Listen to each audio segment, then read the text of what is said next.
नमस्कार, मी स्नेहल चौधरी. आपण पाहत आहात शेतीविषयक महत्त्वाच्या घडामोडी. चला तर मग सुरुवात करूयात शेतीविषयक घडामोडी.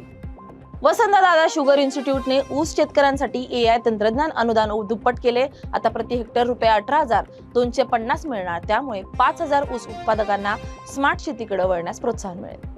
विदर्भातील सोयाबीन उत्पादकांवर APMCच्या भावानंतर योजनेचा फटका. कारण बाजारभाव कृत्रिमरित्या कमी होण्याची भीती व्यक्त. शेतकरी संघटनांनी महाराष्ट्र सरकारकडे हस्तक्षेपाची मागणी केली आहे. मराठवाड्यातील पावसाअभावी ज्वारी पीक वळत चाललं. काही ठिकाणी तातडीने पाणी पुरवठा करण्यासाठी टँकर सुरू. कृषी विभागाने नुकसान पंचनामे सुरू करण्याचे संकेत दिले. कोल्हापुरात सेंद्रिय दूध उत्पादन करणाऱ्या शेतकऱ्यांना नवे ऑनलाईन विक्री प्लॅटफॉर्म उपलब्ध. ग्राहक थेट शेतातून दुग्ध उत्पादने खरेदी करतील. मध्यस्थ टळल्याने शेतकऱ्यांचा नफा वाढण्याची शक्यता. साताऱ्यात सफरचंद भाजीपाला शेतीत ड्रोनद्वारे फवारणीची चाचणी यशस्वी. 70% वेळ आणि मजुरीची बचत झाल्याचं निष्पन्न. कृषी विज्ञान केंद्र तंत्रज्ञान प्रसारासाठी कार्यशाळा घेणार.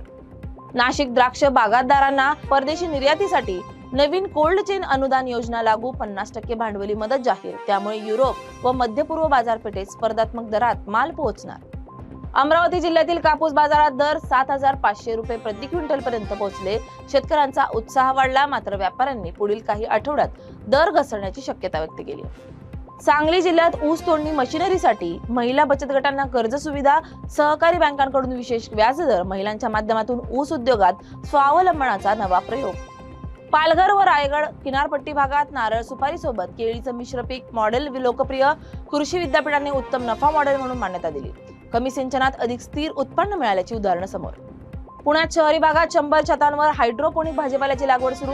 घरगुती शेतकरी संकल्पना वेग घेत आहे. शहरातील तरुण मिनी फार्मर म्हणून पुढे येत आहेत.